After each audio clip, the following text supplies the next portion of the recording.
चित्रा अनुराग को एकटक नजर से देखते हुए कहती है। क्या? अनुराग अपनी बात पर अड़ते हुए कहता है। हाँ चित्रा, तुमने सही सुना। सौतन ये कहानियां नहीं, सौतन तो तुम हो मेरी कहानियों की। तुम कैसे भूल सकती हो, एक लेखक की पहली पत्नी उसकी कहानियां होती हैं, उसकी कहानियां ही उसका पहला प्यार होती हैं। चित्रा खामोशी के साथ अनुराग की सारी बातें सुनती रहती है। उसने कभी नहीं सोचा था कि अनुराग अपनी जिंदगी में कहानियों को उससे ज्यादा अहमियत देगा। आज चित्रा को पता चल गया था कि अनुराग उससे ज्यादा अपनी कहानियों से प्यार करता था। इस बार अनुराग अपने अंदर की सारी बातें, जो उसने कभी चित्रा से नहीं कही थी पर हमेशा से कहना चाहता था, पर किसी डर से नहीं कह पाता था, वो सारी बातें सामने रखते हुए कहता है। चित्रा, याद है ना, मैंने शादी से पहले तुमसे कहा था कि मेरी कहानियां ही मेरी जिंदगी है, मेरे दिल में वो बसी हुई है, और तुमने कहा था कि अगर मेरे दिल में तुम्हें थोड़ी सी भी जगह मिले तो तुम उसमें बसने के लिए तैयार हो। और मैंने तुम्हें वो जगह दे दी। और तुमने क्या किया? तुमने कहानियों को ही मेरे दिल से निकाल दिया। तुमने मुझे मेरी कहानियों से दूर होने के लिए मजबूर किया। चित्रा हैरानी के साथ हाथों से अपनी तरफ इशारा करते हुए कहती है। क्या कहा अनुराग तुमने? मैंने तुम्हें तुम्हारी कहानियों से अलग होने के लिए मजबूर किया? अनुराग अपनी बात पर अडिग रहते हुए कहता है। हाँ चित्रा, तुमने मुझे मेरी कहानियों से अलग होने के लिए मजबूर किया। मैं तो शादी के लिए तैयार ही नहीं था, पर तुमने मुझ पर दबाव बनाया। मैं तो पहले अपना करियर बनाना चाहता था, बाद में तुमसे शादी करना चाहता था, पर तुम्हारी ख्वाहिशों की वजह से मुझे मेरी ख्वाहिशों को मारना पड़ा। जब अनुराग ये बातें बोल रहा था तो उसकी आंखें नम हो गई थी, जैसे वो ये बातें नहीं बोलना चाहता था, पर उसके अंदर का सब्र का बांध टूट गया था। उसका खुद पर कोई कंट्रोल नहीं था, जिस कारण उसे ये बातें ना चाहते हुए भी बोलनी पड़ रही थी। सिर्फ अनुराग की ही नहीं, ये बातें सुनकर चित्रा की आंखें भी नम हो गई थी। उसकी आंखों से आंसुओं की धारा बहने लग गई थी। उसने रोना शुरू कर दिया। चित्रा रोते हुए अनुराग से कहती है। क्या सिर्फ तुमने ही अपनी ख्वाहिशों को मारा अनुराग? मैंने तुम्हारी ख्वाहिशों के लिए अपनी ख्वाहिशों को नहीं मारा। अनुराग ना में अपना सिर हिलाते हुए कहता है। नहीं चित्रा, तुमने अपनी ख्वाहिशों को नहीं मारा। अगर मारा होता तो आज मैं एक कामयाब लेखक बन चुका होता। तुमने मेरा साथ तो दिया, पर जैसा साथ चाहिए था वैसा नहीं। मुझे मेरी आखिरी सांस तक तुम्हारा साथ चाहिए था, पर तुमने क्या किया? बीच सफर में ही मेरा साथ छोड़ दिया। जब मुझे मेरी चौथी किताब के लिए पैसों की जरूरत थी, तुमने मुझे पैसे देने से मना कर दिया। तुम्हारे पास पैसे थे, पर तुमने मुझे पैसे नहीं दिए, क्योंकि वो पैसे तुमने अपनी ख्वाहिशों के लिए बचा कर रखे। तुम उन पैसों से अपनी ख्वाहिशें पूरी करना चाहती थी, और आज तुम मुझसे ये कह रही हो कि तुमने मेरी ख्वाहिशों के लिए अपनी ख्वाहिशों को मार दिया। इतना बड़ा झूठ तो मत बोलो। अगर तुमने अपनी ख्वाहिशों को मार दिया होता, मुझे पैसे दे दिए होते, तो आज मैं एक कामयाब लेखक बन चुका होता। अनुराग की ये बात सुनकर चित्रा का गुस्सा बढ़ जाता है, और वो गुस्से गुस्से से ही कहती है। अगर चौथी किताब के लिए पैसे नहीं दिए थे तो क्या हुआ अनुराग? उससे पहले जो 3 किताबें थी उसके लिए तो पैसे दिए थे ना तुम्हें, पर क्या हुआ? तुम बन गए थे कामयाब लेखक। चित्रा की इस बात ने अनुराग की बोलती बंद कर दी थी। वो पलटकर कुछ नहीं कह पाता है। चित्रा भी अपने अंदर की भड़ास आगे निकालते हुए कहती है। नहीं बन पाए थे ना तुम कामयाब लेखक, क्योंकि तुम लेखक बनने के काबिल ही नहीं हो। तुम लेखक नहीं हो। अनुराग गुस्से के साथ चित्रा को घूरते हुए कहता है। मैं एक लेखक हूँ, और मैं ये बात साबित करके दिखाऊंगा तुम्हें। चित्रा, मुझे एक महान लेखक बनने से कोई नहीं रोक सकता है, समझी तुम? क्योंकि इस बार मेरी हमसफर तुम नहीं, मेरा साया होगा, और मेरा साया कभी मेरा साथ नहीं छोड़ेगा। मेरी आखिरी सांस तक मेरे साथ रहेगा। मैं एक और किताब लिखकर ही रहूंगा। चित्रा मुंह बनाते हुए कहती है। मतलब तुमने फिर से कहानी लिखने का मन बना लिया है अनुराग? अनुराग अपनी बात पर कायम रहते हुए कहता है। मन नहीं बना है चित्रा, बल्कि मैंने फैसला ले लिया है। मैं कहानी लिखकर ही रहूंगा। इस बार मैं नहीं रुकने वाला। मैं ये दोहरी जिंदगी नहीं जी सकता। कलम के बिना मेरी जिंदगी अधूरी है। जिस तरह तुम अपनी ख्वाहिशों को नहीं मार सकती हो, उसी तरह मैं अपनी ख्वाहिशों को भी नहीं मार सकता। कहानी लिखना कोई मेरी ख्वाहिश नहीं है, बल्कि मेरी जिंदगी है। कहानियां ही मेरी जिंदगी हैं। चित्रा अपनी तरफ और सोफे पर सो रहे युग की तरफ इशारा करते हुए कहती है। और क्या मैं तुम्हारी जिंदगी नहीं हूं अनुराग? युग तुम्हारी जिंदगी नहीं है? अनुराग फिर खामोश हो जाता है। चित्रा ने अनुराग की बात का कुछ और मतलब निकालकर अनुराग को ही उसकी बातों में फंसा दिया था। चित्रा हर बार अनुराग के सामने ऐसे सवाल रख देती थी कि वो बेचारा दुविधा में फंस जाता था, जिसमें से वो किसी एक को नहीं चुन सकता था। उस सवाल का जवाब ही नहीं दे पाता था। वो अपनी कहानी और परिवार में से भला कैसे किसी एक को चुन सकता था। अनुराग बुरी तरह इमोशनल हो गया था। उसकी समझ में नहीं आ रहा था कि वो अपने परिवार और अपनी कहानी में से किसे चुने। वो दोनों में से ही किसी एक को नहीं चुन सकता था। सच तो ये था कि दोनों ही उसकी जिंदगी थी, उसका परिवार भी और उसकी कहानी भी। अगर परिवार उसकी आधी जिंदगी थी तो कहानियां उसकी आधी जिंदगी को पूरा करती थी। जब अनुराग कुछ जवाब नहीं देता है तो चित्रा खुद ही बोल पड़ती है, अगर मैं और मेरा बच्चा तुम्हारी जिंदगी नहीं है तो तुम भी हमारी जिंदगी नहीं हो। हमें तुम्हारी कोई जरूरत नहीं है। मैं अपने बच्चे को अकेले पाल सकती हूँ, उसे माँ और बाप दोनों का प्यार दे सकती हो, समझे तुम अनुराग? उसको पालने के लिए मुझे तुम्हारी कोई जरूरत नहीं है। तुम किसी काम के नहीं हो, तुम्हें आता ही क्या है? अनुराग खामोश रहता है। खामोशी के साथ चित्रा के सारे ताने सुनता रहता है। चित्रा अनुराग को एक और ताना देते हुए कहती है, मुझे पता है तुम्हारे अंदर लिखने का जुनून फिर से सवार हो गया है और मैं इस बार तुम्हें नहीं रोकूंगी, क्योंकि तुम मेरे रोकने से कहां रुकने वाले हो। अनुराग, तुम हमेशा तो अपने मन की ही करते आ रहे हो, मेरे लाख समझाने पर भी नहीं माने। कहते हैं ना, कुत्ते की पूंछ कभी सीधी नहीं होती है, वो हमेशा टेढ़ी की टेढ़ी रहती है, और तुम भी उसी की तरह हो। अनुराग अभी भी खामोशी के साथ चित्रा की सारी बातें सुनते रहता है। वो देखना चाहता था कि चित्रा के मन में अनुराग के लिए और क्या क्या बातें छुपी थी जो उसने आज तक उससे नहीं कही थी। चित्रा अनुराग की आंखों में देखते हुए कहती है, अगर मैंने तुम्हें कहानी लिखने से रोक भी दिया तो फिर तुम अपनी नाकामी का इल्जाम मुझ पर ही लगाओगे, कहोगे मेरे कारण लेखक नहीं बन पाए, और मैं ऐसा नहीं चाहती हूँ। मैं चाहती हूँ कि तुम्हें जो करना है करो अपने मन की, लिखो अपनी कहानी, पर याद रखना इस बार जब तुम किताब लिख लो तो उसे पब्लिश करने के लिए मैं एक पैसा नहीं देने वाली। तुम मेरे सामने हाथ फैलाते हुए मत आ जाना। अनुराग भी गुस्से के साथ चित्रा की आंखों में देखते हुए कहता है, फिक्र मत करो चित्रा, उसकी नौबत ही नहीं आएगी। अगर मैं कहानियां लिख सकता हूं तो उसे पब्लिश भी करा सकता हूं। मैं अपने आप को बेच दूंगा पर तुम्हारे सामने कभी हाथ नहीं फैलाऊंगा, समझी तुम? अनुराग के खामोश होते ही चित्रा भी खामोश हो जाती है। वो पलटकर कुछ नहीं कहती है, बस युग को सोफे पर से तेजी के साथ उठाती है और अनुराग से नाराज होकर वहां से चली जाती है। चित्रा तो चली गई थी, पर उसकी कड़वी बातों ने अनुराग के अंदर वो आग लगा दी थी जो आज से पहले कभी नहीं लगी थी। इंसान को जब तक ठोकर नहीं लगती है ना, तो वो ठीक से चलना नहीं सीख पाता है, और आज अनुराग को चित्रा वही ठोकर मारकर चली गई थी। अनुराग के अंदर उसने वो चिंगारी लगा दी थी जिससे वो लेखन की दुनिया में आग लगाने वाला था। वो पूरी तरह तैयार हो गया था कहानी लिखने के लिए। अनुराग ने सोच लिया था कि अब कहानियां ही उसके लिए सब कुछ थी। अनुराग ने सोच लिया था कि इस बार वो कोई जल्दबाजी नहीं करेगा। नाम कमाने के लिए कहानी नहीं लिखेगा, बल्कि उस कहानी को जीने के लिए कहानी लिखेगा। चाहे उस कहानी को लिखने में उसे सालों क्यों न लग जाए, पर वो एक ऐसी कहानी लिखेगा जो उसके दिल को तो सुकून देगी, साथ में पाठकों के दिल को भी सुकून देगी। अनुराग को ये बात पता थी कि एक अच्छा लेखक बनने के लिए खूब सारा पढ़ना बहुत जरूरी था, इसलिए उसने फिर से पढ़ना शुरू कर दिया।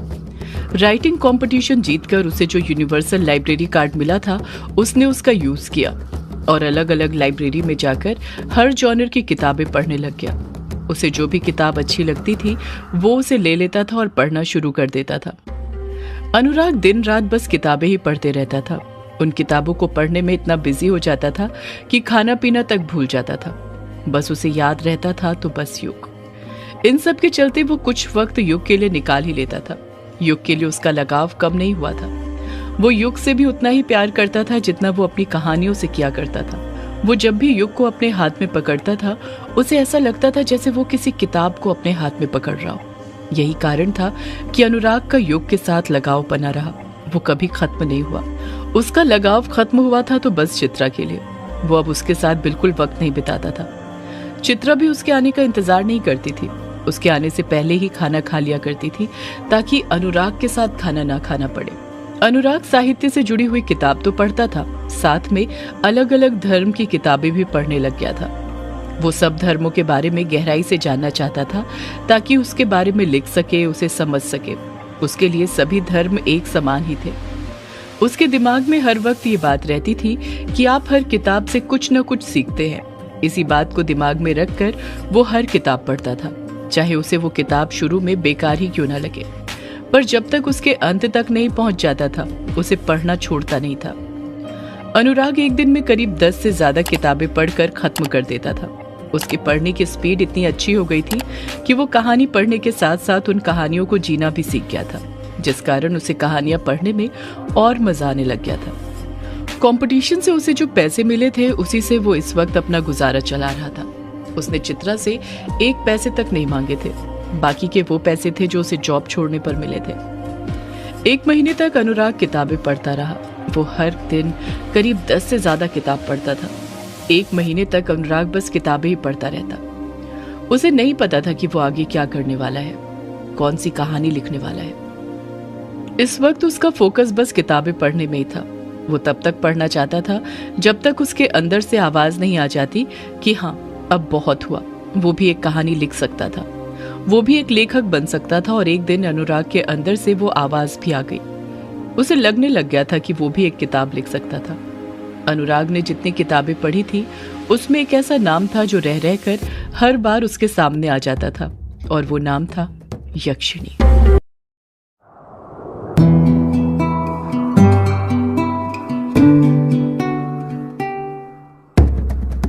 अनुराग ने जितनी किताबें पढ़ी थी, उसमें एक ऐसा नाम था जो रह रहकर हर बार उसके सामने आ जाता था, और वो नाम था यक्षिणी। यक्षिणी का जिक्र अनुराग ने कई धर्मों की किताब में पढ़ा था, चाहे वो बौद्ध धर्म हो, जैन धर्म हो या फिर हिंदू धर्म हो। जब भी वो यक्षिणी का नाम किसी किताब में पढ़ता था, उसका दिल जोरों से धड़कने लग जाया करता था। यक्षिणी नाम पढ़ते ही उसके कानों में एक औरत की फुसफुसाती हुई आवाज सुनाई देने लग जाया करती थी। लेखक बाबू, मेरे लेखक बाबू, मेरी कहानी लिखोगे ना? मेरे लेखक बाबू, ओ मेरे लेखक बाबू। अनुराग के कान में बार बार यही आवाज सुनाई देने लग जाती थी। वो आवाजें उसे बेचैन करती थी और वो किताब पढ़ना बंद कर देता था। पर कुछ देर बाद ही जब उस औरत की आवाज शांत होती थी, तो वो दोबारा उस किताब को पढ़ना शुरू कर देता था। यक्षिणी के बारे में पढ़ते वक्त अनुराग को एक अलग ही एहसास होता था। वो एहसास जो कभी किसी किताब को पढ़ते वक्त नहीं हुआ करता था। उसके रोंगटे खड़े हो जाया करते थे।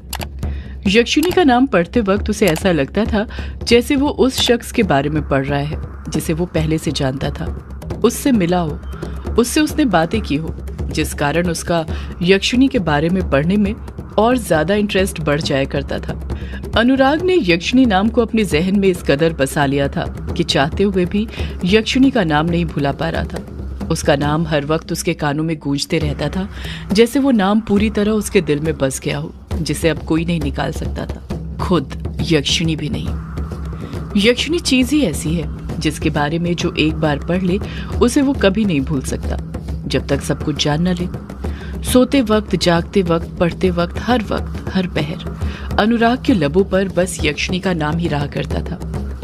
2-3 दिनों तक सोचने के बाद अनुराग ने फैसला कर लिया था कि वो कहानी लिखेगा तो यक्षिणी के ऊपर ही, और किसी पर नहीं।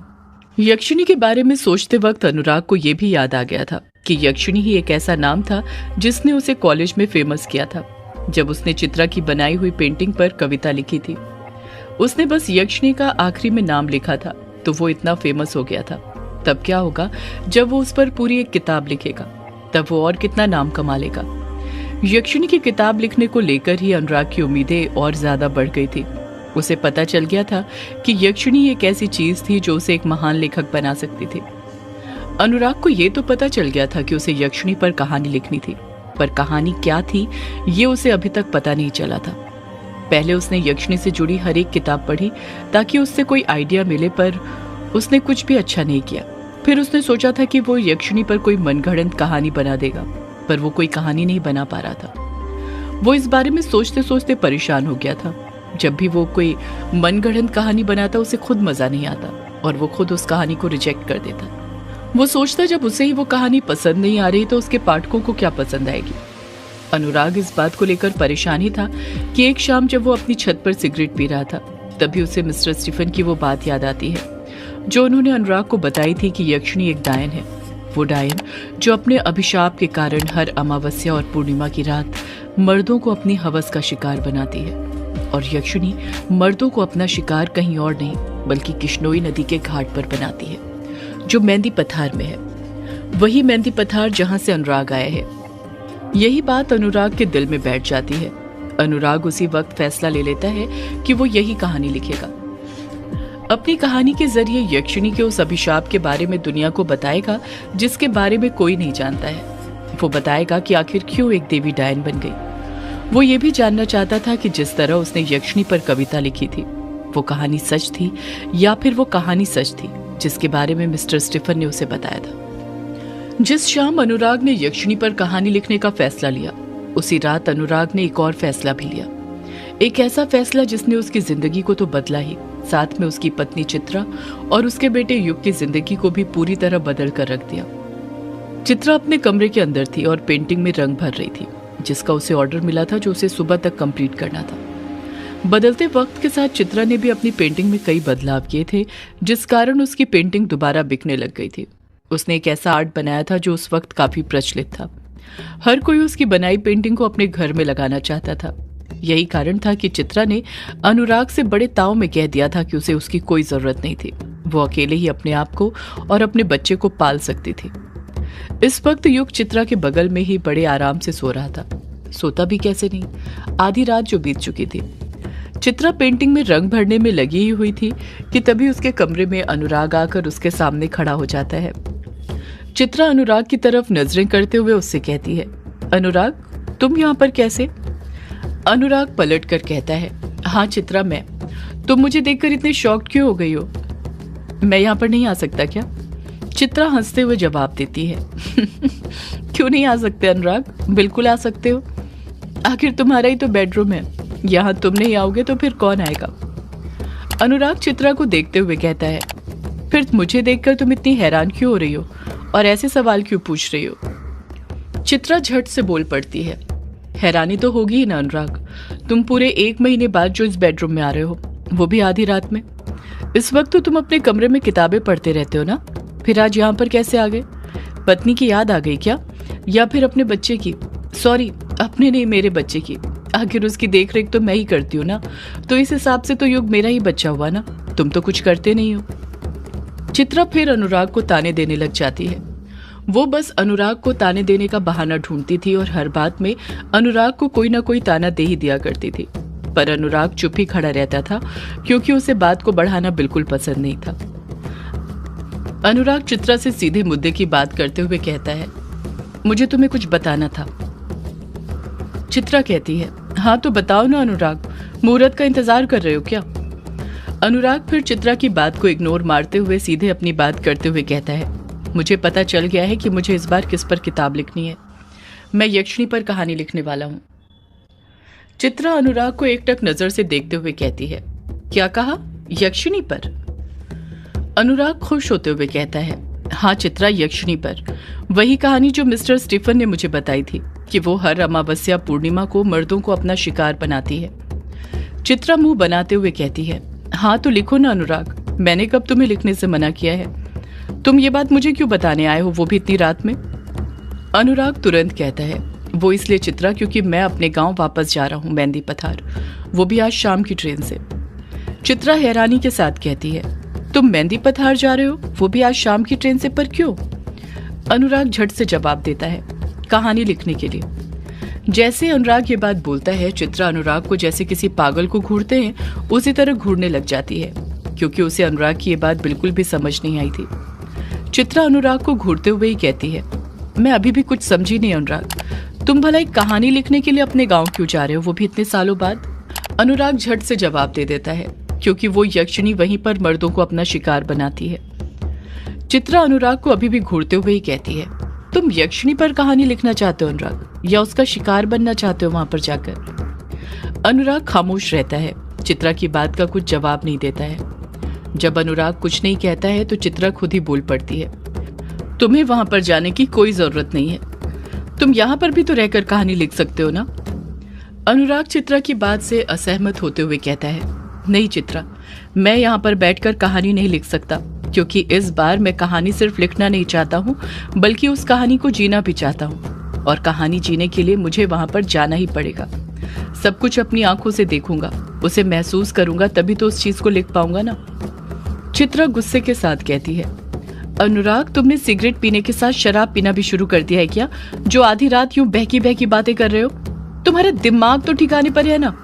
मिस्टर स्टीफन ने तुम्हें जो बात बताई थी वो बस एक कहानी थी, कोई हकीकत नहीं। अनुराग तुरंत पलटकर जवाब देते हुए कहता है, नहीं चित्रा, मिस्टर स्टीफन ने मुझे सिर्फ कोई कहानी नहीं सुनाई थी बल्कि सच्चाई बताई थी। उनका दोस्त खुद यक्षिणी के हाथों मारा गया था। उन्होंने मुझे खुद बताया था और मेरे सर मुझसे कभी झूठ नहीं बोल सकते। मैंने उनकी आंखों में सच देखा था। चित्रा पलटकर कुछ कहने ही वाली थी कि उसी वक्त अनुराग कुछ सोचते हुए धीरे धीरे कहता है, मेरा दिल कहता है यक्षिणी सच में होती है और वो वहीं पर है, किश्नोई नदी के घाट पर, और आज तक अपने प्रेमी के वापस आने का इंतजार कर रही है। चित्रा गुस्से गुस्से में ही उसके मन में जो आता है वो बोल पड़ती है, हाँ सच कहा तुमने अनुराग, यक्षिणी सच में होती है और वो आज तक अपने प्रेमी के आने का इंतजार कर रही है, और उसका प्रेमी कोई और नहीं तुम ही हो। वो तुम्हारे ही आने का तो सदियों से इंतजार कर रही है। अनुराग चित्रा की बात को फिर इग्नोर मारते हुए अपनी ही बात करते हुए कहता है, चित्रा तुम्हें जो बोलना है बोलो, पर मैं अपनी कहानी लिखने के लिए अपने गांव जाकर रहूंगा, चाहे कुछ भी हो जाए। चित्रा कुछ नम लहजे के साथ गुस्से से ही कहती है, अच्छा बहाना ढूंढा अनुराग तुमने मुझसे अलग होने का। तुम मुझसे अलग होना चाहते हो ना, तो सीधे सीधे कहो ना, यूं बहाना क्यों दे रहे हो? अनुराग चित्रा को समझाते हुए कहता है, नहीं चित्रा, तुम मुझे गलत समझ रही हो, ऐसा कुछ नहीं है। मैं भला तुमसे अलग कैसे हो सकता हूँ? तुम तो अभी भी मेरी जान। इतना कहकर अनुराग खुद चुप हो जाता है। चित्रा अनुराग को फिर समझाते हुए कहती है, वहां पर मत जाओ अनुराग, यहीं पर रहकर कहानी लिखो। यहाँ पर कहानी लिखने में क्या बुराई है? मैं तुम्हें कहानी लिखने से मना थोड़ी कर रही हूँ। अनुराग अपनी ही बात पर अड़ते हुए कहता है, नहीं चित्रा, मैंने कहा ना तुम्हें, मैं सिर्फ कहानी लिखना नहीं चाहता हूँ बल्कि उस कहानी को जीना चाहता हूँ, जिसके लिए मुझे वहां पर जाना ही होगा। मेरी बात को समझने की कोशिश करो। चित्रा गुस्से के साथ कहती है, अगर तुम्हें हर बार अपने ही मन की करनी होती है तो तुम मुझसे कुछ पूछने के लिए आते ही क्यों हो अनुराग? अनुराग भी गुस्से के साथ पलट कर कहता है, पूछने नहीं चित्रा, बताने आया हूँ, ताकि तुम्हें ये ना लगे तुम्हारा पति तुम्हें अकेला छोड़कर चले गया है। मैं अपने युग को छोड़कर कहीं नहीं जाने वाला। बस 1 महीने की बात है, कहानी लिखकर वापस आ जाऊंगा। चित्रा बिना सोचे समझे गुस्से से बोल पड़ती है, हाँ तो जाओ ना, किसने रोका है तुम्हें? वैसे भी तुम्हारे होने ना होने से हमें कोई फर्क नहीं पड़ने वाला है। तुम्हारा होना ना होना एक समान है। अनुराग खामोश ही रहता है। चित्रा गुस्से के साथ बोल पड़ती है, जल्दी जल्दी जाओ, शाम को क्यों, अभी सुबह की ट्रेन से अपने गांव चले जाओ, ताकि जाते से ही उस यक्षिणी का शिकार बन जाओ। कल पूर्णिमा जो है वो फिर किसी मर्द को अपना शिकार बनाएगी ना, और वो तुम ही होगे। जब उसके शिकार बनोगे ना, तो ऊपर भगवान के पास पहुंचकर तुम्हारी अकल ठिकाने आएगी। ऐसे तो आ नहीं रही। अनुराग चित्रा की आंखों में देखते हुए कहता है, शिकार तो रोज ही बन रहा हूं चित्रा, तुम्हारे तानों का। वो यक्षिणी के शिकार बनने से कम है क्या? यक्षिणी तो बस एक बार मारती है, पर तुम्हारे ताने मुझे हर रोज मारते हैं। अनुराग की ये बात सीधे चित्रा के दिल पर लग जाती है और वो खामोश हो जाती है। अगले ही पल अनुराग उस कमरे से बाहर चले जाता है। सदियों से है पुरानी ये है यक्षिणी की कहानी। यक्षिणी एक आग है, यक्षिणी तेरा ख्वाब है।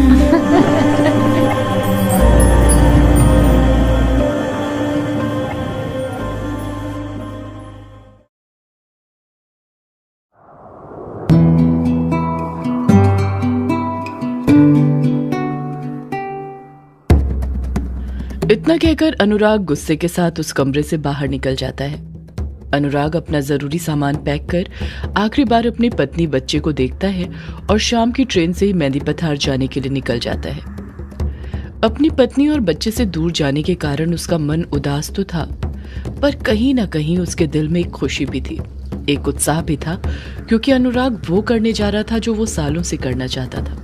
वो वापस से लेखक की दुनिया में कदम रखने जा रहा था, अपने सपनों को सच करने जा रहा था। इस दुनिया में सबसे बड़ी लड़ाई होती है अपने सपनों के लिए लड़ना, और अनुराग आज वही लड़ाई लड़ने जा रहा था। अपने सपनों के लिए वो अपनों से तो लड़ गया था, और अब दुनिया से लड़ने जा रहा था। अपने सपनों की जिंदगी जीने जा रहा था।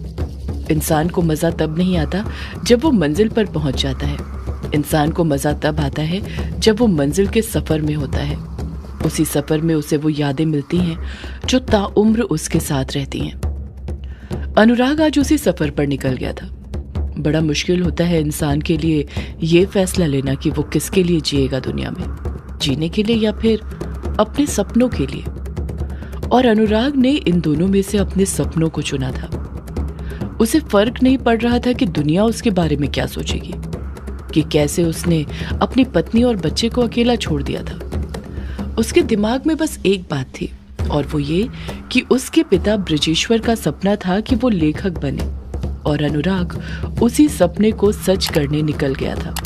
ट्रेन की खिड़की के पास बैठे हुए अनुराग यक्षिणी के बारे में ही सोचे जा रहा था कि यक्षिणी सच में होगी भी या नहीं। अगर होगी तो कैसी दिखती होगी? क्या सच में वो इतनी सुंदर होगी कि जिसे देखते ही वो चित्रा को भी भुला देगा? जिस तरह हर मर्द उससे मोहित हो जाता है, क्या उसी तरह वो भी उससे मोहित हो जाएगा? आखिर उसे क्या अभिशाप मिला होगा जिस कारण वो इतनी बेरहमी से मर्दों को अपना शिकार बनाती है? आखिर वो देवी से डायन कैसे बन गई? क्यों वो पृथ्वी लोक पर चली आई थी? वो कब से इस लोक में है? यही सब सवाल अनुराग के मन में चल रहे थे। अनुराग के मन में जो भी ख्याल आ रहा था उसमें यक्षिणी का नाम होता ही था। मेहंदी पथार पहुंचने से पहले ही अनुराग यक्षिणी का हो चुका था, उसके ख्यालों में पूरी तरह डूब चुका था। इस तरफ बंगलामुड़ा गांव में दिलीप और बल्लू काका झाड़ी जंगल के अंदर थे।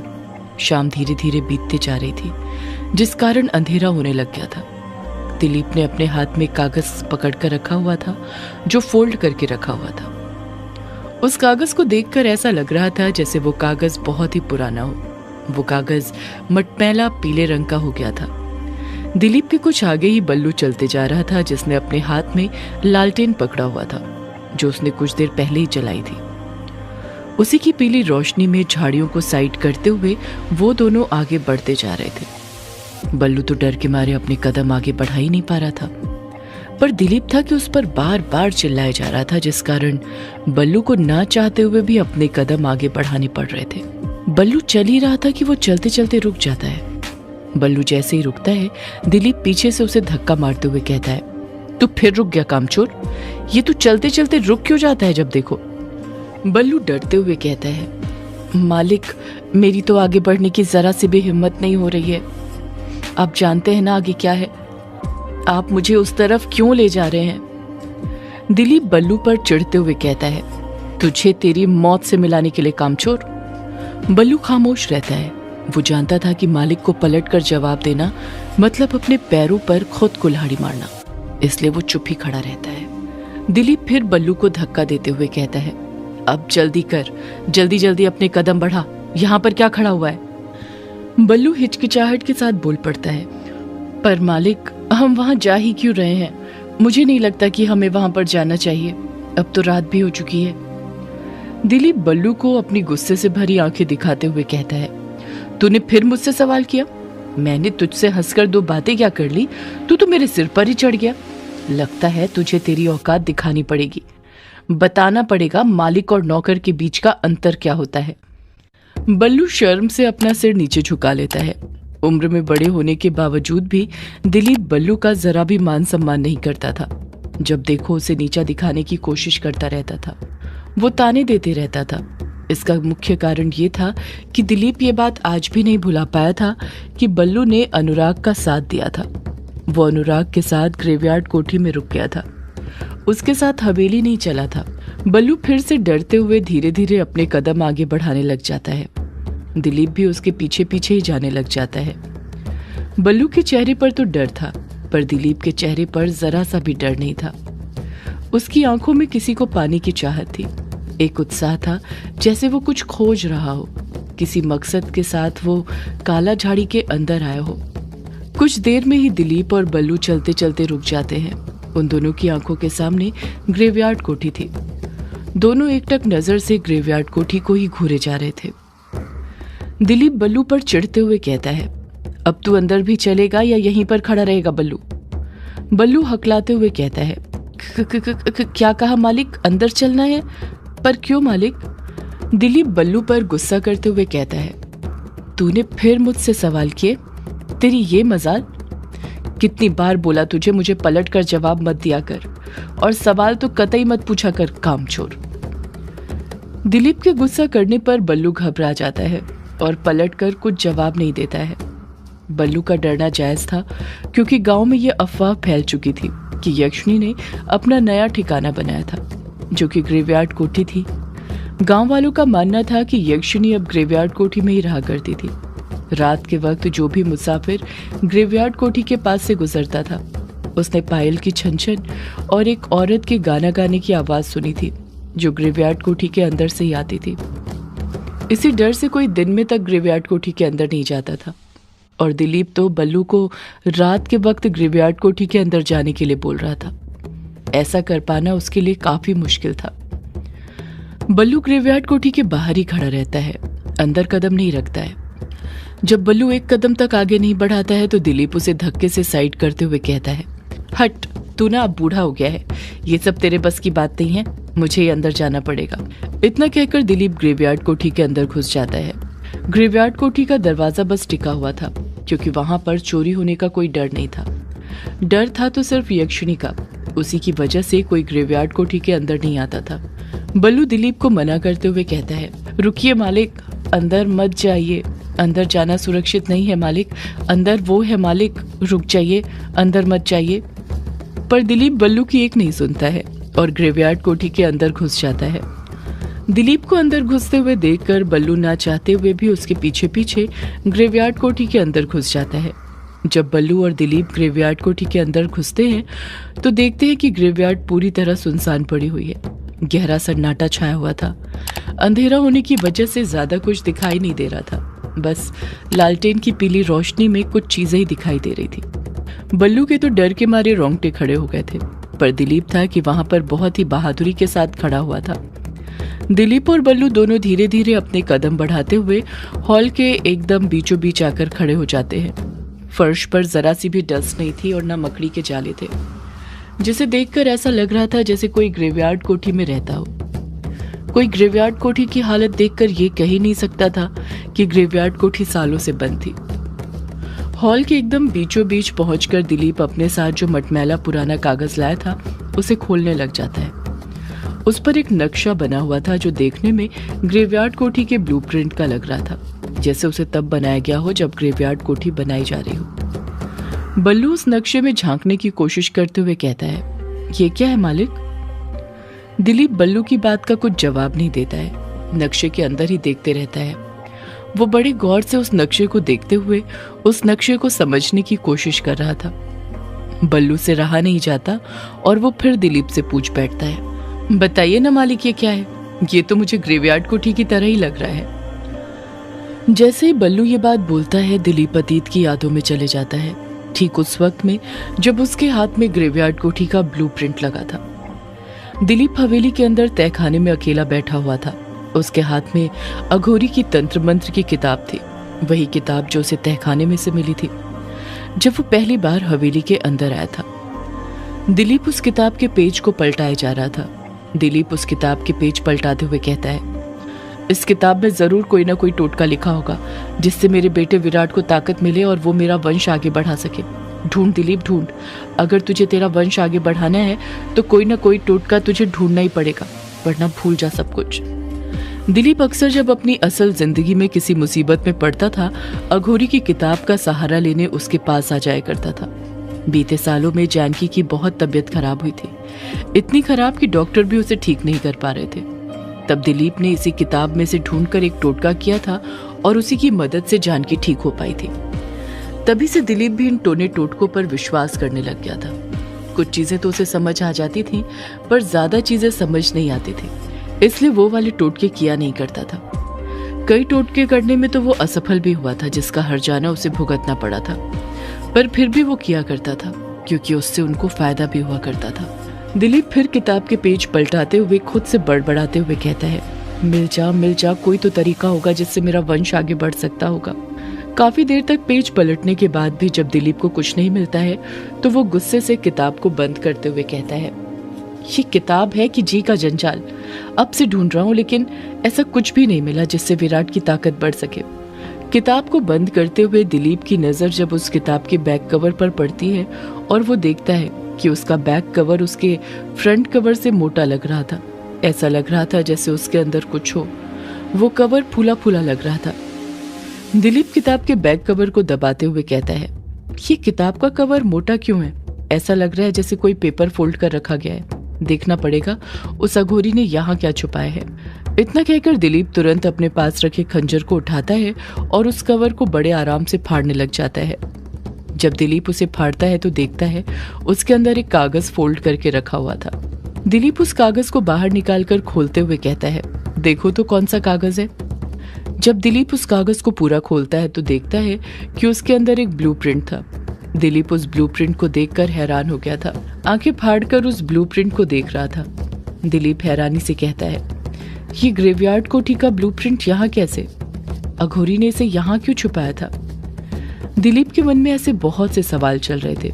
उस ब्लूप्रिंट में ग्रेवयार्ड कोठी के हर एक कमरे बने हुए थे। उसी ब्लूप्रिंट के अंदर एक कमरा था जहां पर लाल मार्क किया गया था।